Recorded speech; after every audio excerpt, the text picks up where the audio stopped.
Okay, so now we're going to go into in depth on each of the contract forms we need to fill out. These are specifically on a buyer's agent loop.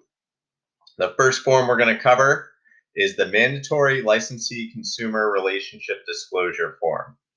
This form always needs to be signed and fully executed before you ever show a property to your buyer. Generally, you should be giving it to them on the first time you meet them in person, or if you have a phone conversation with them, you should share it with them after. So if you click on the form,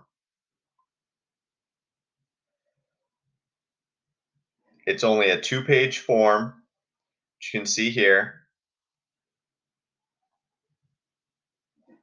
with very minimal fields to fill out. So Chris and I have already locked this form so it always checks buyer's agent, since you'll be representing a buyer, and it always checks designated agency as a buyer agent. So these are non-editable. The forms will always show up this way. You don't need to worry about filling those in. If for some reason it's not filled in or you're using a different type of form, make sure you always check buyer's agent, and then we are working as a designated agency for the buyer. When you move below, there's going to be 2 required signatures. The first is going to be from you as the buyer's agent, and the second is going to be from your client.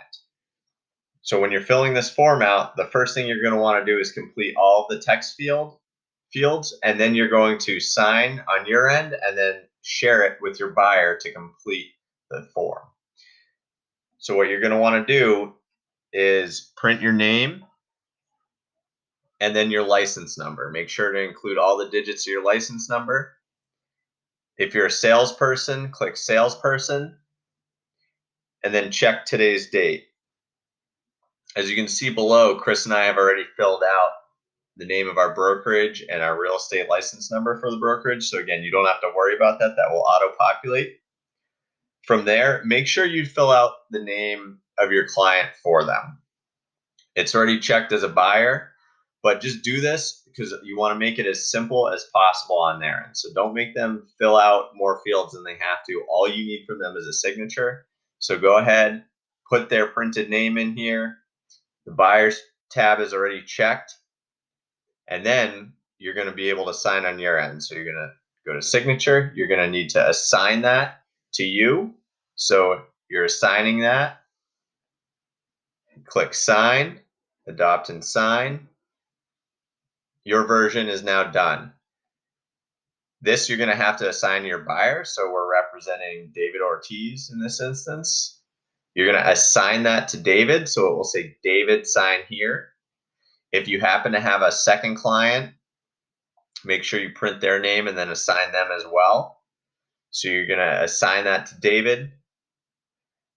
You're going to go to save and share. And again, it's going to show up just like in previous trainings. It's going to show David as having one field assigned and they can sign. And that's it. That's all you need to do. So then you would share it with them. Once it's signed, it will show up as fully executed and you're done this form.